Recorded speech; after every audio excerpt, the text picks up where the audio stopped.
If you want to be notified when Breakfast Club videos go up, remember to subscribe and click the bell.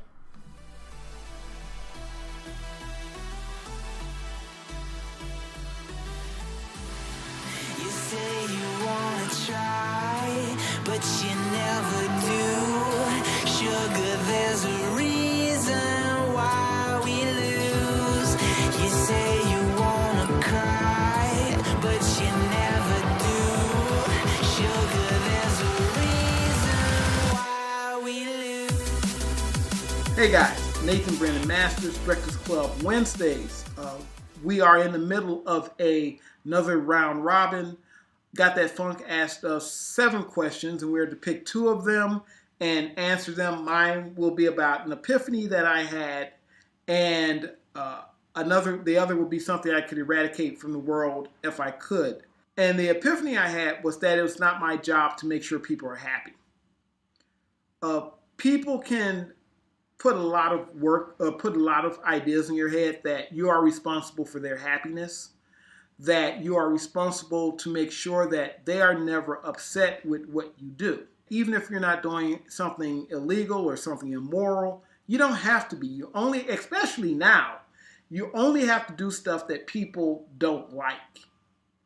And they could make a real big deal about it and make you feel really like you did something wrong.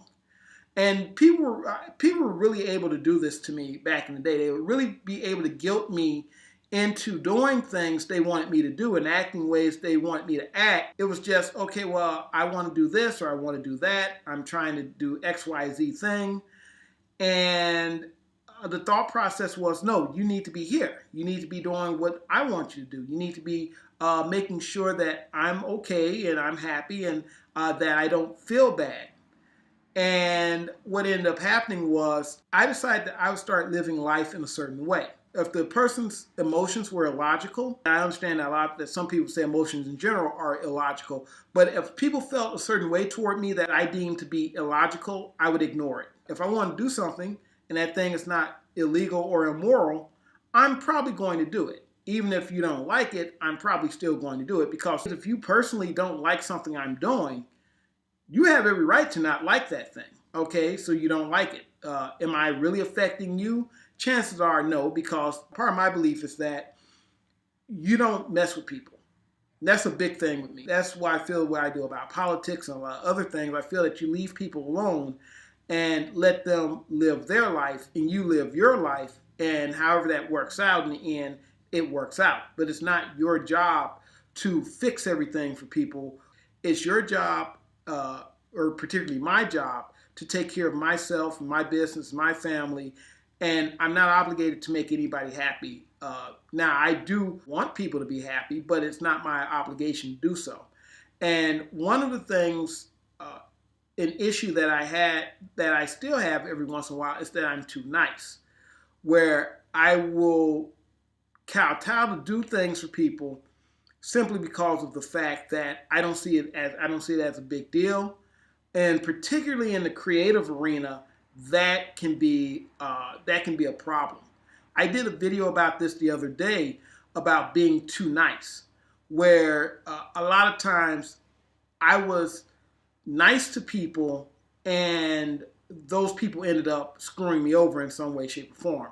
Where it was, my mind told me, well, this person is this way, and I was like, well, let me give that person a chance. Maybe that person has changed. That person has a different view. It's like, no, but this person has that attitude, and having that attitude is always going to be problematic. And sure enough, in almost every case, it is, because you give people an inch and they take a mile, and later on, not only do they take the mile, they feel that you are now obligated to give them that mile. Because, well, you gave them an inch last time, so now you're obligated to give them the mile.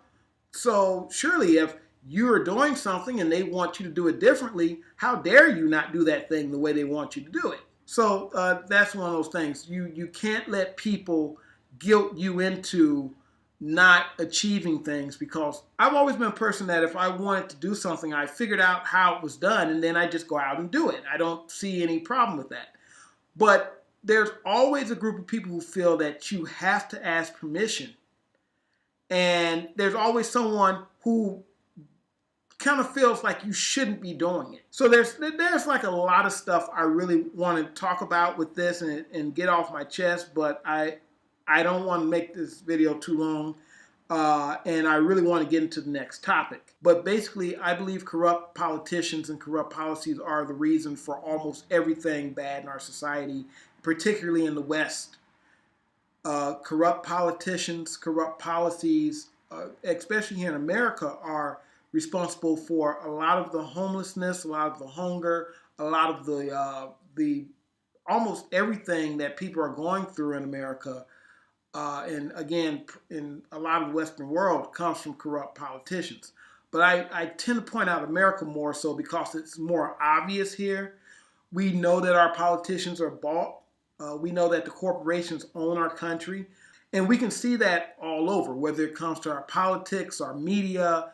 Everything is corrupted by corporate money, corporate greed, and that gets into the politics. If we had politicians who would make good law and enforce those laws, we would actually have a more prosperous society. And this is just kind of my thing. I really believe that this society is supposed to fail.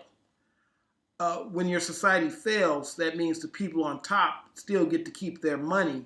The people on the bottom, they pretty much become poor. And you have a situation like a lot of countries have where the rich are still rich, but the middle class are now the poor class. Almost everybody else is down here. And the reason I think that it's happening is because it's intentional.